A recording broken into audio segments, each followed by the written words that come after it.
शंका को सच साबित कर रहा था। एक ही पल में सब सिद्धार्थ का चेहरा सफेद पड़ गया, मानो उसके चेहरे से खून ही उतर गया हो। जहाँ कुछ लोगों के लिए खुशी का समय था, वही कुछ लोगों के सिर पर ही पहाड़ टूट गया था। जब सिद्धार्थ का मन उमंग से भरा था, तब निशा के पति चुपचाप अपना दुख दबाए वे सब कुछ देख रहे थे। पर अब ऐसा समाने पर किस्मत पलटी है। निशा के पति मन ही मन ठाके लगाना चाहते थे। सिद्धार्थ ने खुद अपने इज्जत को मिट्टी में मिला दिया था। सबको भरोसा था कि अर्नव ही विजेता बनेगा, मगर वह तो मजाक बनकर रह गया। अर्नव की हार का मतलब था अब उनके बच्चों के लिए जीत का मौका था। अर्नव हार गया तो निया तो गिनती में ही नहीं आती थी। ऐसे में जटायु ने अगर किसी को भी चुना तो वह उनके ही बच्चों में से एक कोई होगा, चाहे जटायु ने शिवानी को चुना हो या आरव को। दोनों ही हालत में यह निशा के पति के लिए बहुत ही अच्छी खबर थी। हर कुत्ते का दिन आता। इतने सालों से सिद्धार्थ जी उसे दबाते आते थे, आज वह दिन था जब वे सिर ऊंचा कर खड़े हो सकते थे। निशा के पति ने अपने दिल की खुशी को जबरन काबू रखा। वे सिद्धार्थ के पास गए और उन्हें बनावटी सहानुभूति से उनके कंधे पर हाथ रखा। दूसरे भाई, इतना दुखी मत होइए, शायद इस बार अर्नव की किस्मत अच्छी नहीं थी। आखिरकार हम सब एक ही परिवार है। जटायु का आशीर्वाद किसी को भी मिले, फायदा तो पूरे जटायु परिवार को होगा। सिद्धार्थ ने तीखी नजरों से उसे देखा। क्या ढोंग रच रहे हो? मत समझो कि मैं तुम्हारे दिल की बात नहीं जानता। खुद मुझे भी समझ नहीं आ रहा कि आखिरकार हुआ क्या। जाने क्यों जटायु ने मेरे योग्य बेटे को नहीं चुना और फायदा तुम्हारे उन दो बदतमीज बच्चों को मिल गया। तुम ठीक कह रहे हो, हम सब जटायु परिवार के सदस्य हैं। दिव्य दानविष्ट किसी को भी मिले, बात एक ही है। प्रमुख धीरज जी ने अर्नव की यह सफलता सच में उनकी उम्मीद के बाहर थी, मगर क्योंकि संत जी बधाई दे चुके थे इसलिए वे चिंतित नहीं थे। वे नहीं चाहते थे कि अपनी नाराजगी भीतर ही निगल ली थी। निशा के पति ने ताना मारना बंद कर दिया और मुस्कुराते हुए रथ की ओर देखने लगे। जब उन्होंने देखा कि शिवानी गंभीर हालत में बीमार, चोटों से भरी हुई लग रही है, यह दयनीय दशा देखकर उन्हें समझ आ गया था कि जटायु का आशीर्वाद उसे नहीं मिला तो क्या हुआ। फिर आरव अगर चुनना होता तो निशा के पति भी अपने ही बेटे को जटायु का स्वामी बनते हुए देखना चाहते थे। आखिरकार शिवानी तो एक लड़की थी, एक न दिन एक उसके विवाह करके ससुराल जाना ही होगा। उन्होंने पहले ही अपनी बेटी का प्रबंध आदेश दिया था कि शिवानी को तुरंत घर के अंदर ले जाकर उपचार किया जाए। बेटे के बाहर आने का इंतजार करने लगे। उनके मन में चल रहा था, काश सिद्धार्थ और अर्नव कहीं दूर चले जाए, उनका बेटा जटायु परिवार का उत्तराधिकारी बनेंगे, तब देखेंगे वह बाप बेटे की जोड़ी क्या कर पाएगी। अब समय आ गया था कि वे बरसों का हिसाब बराबर करें। निशा के पति अपनी कल्पनाओं में और डूबना चाहते थे, लेकिन आरव का दृश्य सामने आते उनके सारे सपने चकनाचूर हो गए। उन्हें भी एक सेवक सहारा देकर रथ से उतार रहा था। आरव का शरीर भी घावों से भरा हुआ था, उसकी हालत भी अच्छी नहीं लग रही थी। जटायु के किसी भी पूर्व स्वामी को कभी भी अनुबंध करने के बाद इस तरह जख्मों से लदा हुआ नहीं देखा था, तो फिर जटायु का स्वामी आखिरकार कौन बना? और जो सच सामने आने वाला था, वह इस परिवार को ऐसा तमाचा मारने वाला था जिसकी गूंज दूर तक सुनाई देने वाली थी। यह साफ था कि आरव भी असफल रहा। अर्नव हार चुका था, शिवानी और आरव भी बुरी तरह से हार चुके थे, लेकिन संत जी ने साफ कहा था कि वे जटायु जाग चुके हैं। अगर जटायु जागा था तो तय था कि उन्होंने उन्हीं में से किसी एक को अपना स्वामी चुना होगा। इसका मतलब सबकी नजरें दूसरे आखिरी रथ की ओर मुड़ गई। सब जानते थे कि उसमें कौन है। क्या सच में निया बिल्कुल भी जल्दी में नहीं थी? उसे रथ से उतरने की कोई भी हड़बड़ी नहीं थी। ऐसा नहीं था कि वह जमीन पर कदम रखने को तरस रही थी, बल्कि वजह कुछ और ही थी। घमंडी और अखंड जटायु का चेहरा बिल्कुल पीला पड़ चुका था। वह एक लकड़ी की बाल्टी को सीने से लगाए हुए उल्टी कर रहा था। कौन सोच सकता था कि इतना रौबदार दिव्य दानविष्ट उड़ने लगा। हथेलियां पसीने से भर गया। थोड़ी देर में ही उसकी उल्टियां भी करने लगा। निया को सबसे ज्यादा खीस इस बात की थी कि वह बदबूदार छोटा पक्षी उसके शरीर में वापस जाने को तैयार नहीं था। जब कोई जादुई प्राणी अपने स्वामी से अनुबंध करता है तो वह अपनी देह को मानसिक ऊर्जा से बदलकर स्वामी के भीतर रह सकता था। रथ को हिलने की वजह से वह परेशान हो रही थी। वह चुपचाप उसके भीतर रह सकता था, लेकिन नहीं, वह जिद्दी था। उसने निया को मजबूरी में चुना था, मगर निया को इतनी ताकत नहीं थी कि वह उसे पूरी तरह से वश में कर सके। क्या वह इतनी कमजोर इंसान के भीतर रहेगा? मर जाना मंजूर था, पर यह नहीं था कि वह इसी इंसान के अंदर रहे। उसी जिद के कारण जटायु ने पूरे रास्ते जटायु परिवार की हवेली तक आने तक उल्टियों के साथ तय सफर किया था।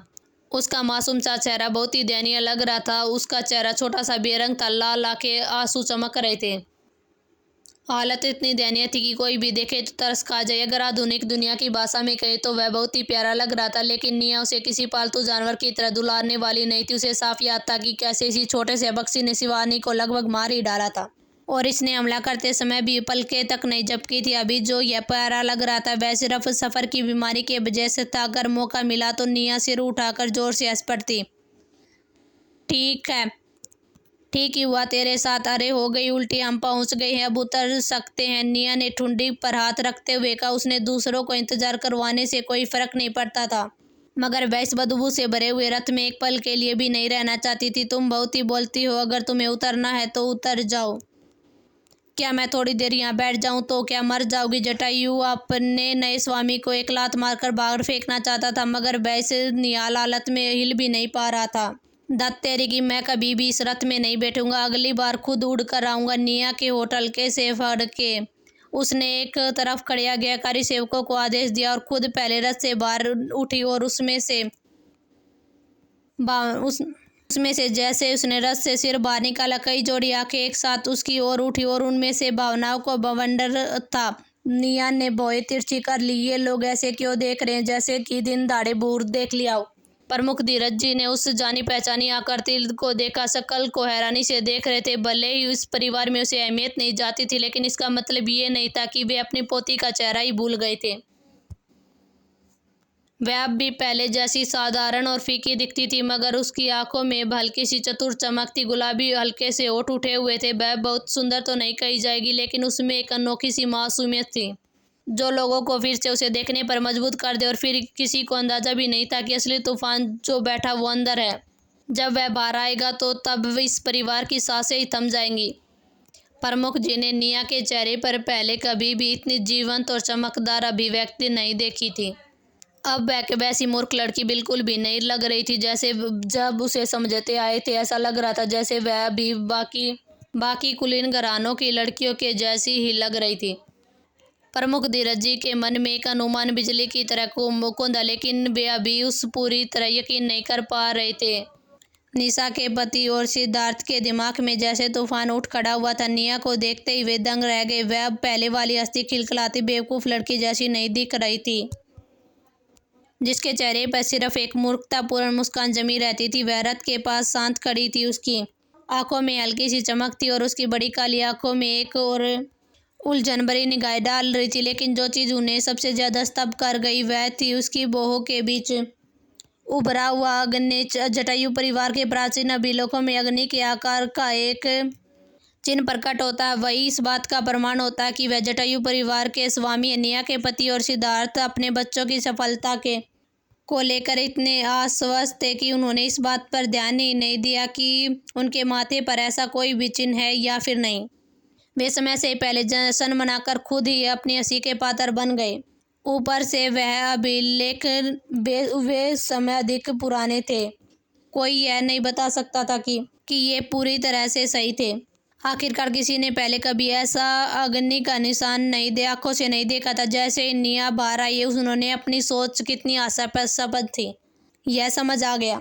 मानो अग्नि चयन, मानो कोई जादू था। बस एक नज़र डालते सबकी निगाहें उस पर टिक गई। जटायु ने सच में निया को अपने स्वामी के रूप में चुना था। एक ही उत्तर सबके दिलों में गूंज रहा था। यह देखकर निशा के पति और सिद्धार्थ के चेहरे काले की तरह काले पड़ गए। उनके प्रतिभाशाली बच्चे एक ऐसी लड़की से हार गए जिसे वे हमेशा मूर्ख समझते आए थे। अगर कोई पहले उनसे ये कह देता तो वे हंसते हंसते पागल हो जाते। शायद इसी वजह से उन्होंने प्रमुख धीरज जी के उस अभियान में शामिल करने से निया को नहीं रोका। लेकिन अब बहुत ही देर हो चुकी थी। जटायु ने अपना स्वामी चुन लिया था और यह सच्चाई कोई और नहीं बदल सकता था। निया हल्की सी मुस्कान के साथ सहज चाल में धीरज जी प्रमुख के पास आई। सब अभी भी स्तंभ खड़े थे। उन्होंने सिर झुकाकर आज्ञाकारी स्वर में कहा, दादाजी, आपकी उम्मीदों पर खरी उतरते हुए मैं जटायु को वापस ले आई। जटायु परिवार का हर एक सदस्य जैसे पत्थर का मन गया। क्या उन्होंने कुछ गलत सुना है? जो पहले बातचीत तक नहीं कर पाती थी, इतने सपट और सलीके से बोल रही थी। निया जब से रथ से उतरी थी, प्रमुख धीरज जी को उसके भीतर आए बदलाव का आभास हो गया था। लेकिन जब उन्होंने स्वयं को उन्हें दादाजी कहकर संबोधित करते हुए देखा तो वे कुछ पल तक के सुनने में ही देखते रह गए। बचपन से निया को प्रमुख धीरज जी का सानिध्य बहुत ही कम मिला था। कभी कभी बार सामना भी हो जाता तो वे कोने में छिपकर चुप ही खड़ी रहती थी। यह कहना गलत नहीं होगा कि जन्म से लेकर आज तक उसने अपने दादाजी से एक भी पूरा वाक्य नहीं बोला था, और आज उसकी साधारण सी बात उनके दिलों में तूफान खड़ा कर दिया। वह मूर्ख लड़की कहाँ से आ गई और स्पष्ट बोलने वाली समझदार सी दिखती किशोरी कौन है? आखिरकार उनकी कन्या आखिरकार गायब कहाँ हो गई? प्रमुख धीरज जी को यह समझ नहीं आ रहा था कि निया अचानक इतनी स्पष्ट कैसे हो गई। वह फिर भी उनकी पोती थी। इतना ही नहीं, वह जटायु को भी वापस ले आई थी। ऐसे में वे भला खुश कैसे नहीं होते? अच्छा, बहुत ही अच्छा, तुम्हारा वापस आना ही बड़ी बात है, प्रमुख धीरज जी ने उत्साह से कहा। अचानक उनके होठों पर एक प्रश्न खुद ब खुद आ गया। उन्होंने निया से पूछा, तुम अचानक ठीक कैसे हो गई? निया ने मासूमियत से पलकें झपकाई, नाक की नोक को हल्के से छूते हुए बोली, दादाजी आप पूछना चाहते हैं कि मैं अचानक कैसे ठीक होगी? सच कहूँ तो मुझे भी वजह नहीं पता। जटायु से अनुबंध करते ही जैसा मेरा दिमाग एकदम साफ हो गया, उसने शांत स्वर में कहा। उसने उसके पीछे की जो सच्चाई थी वह अभी भी किसी को समझ आने वाली नहीं थी।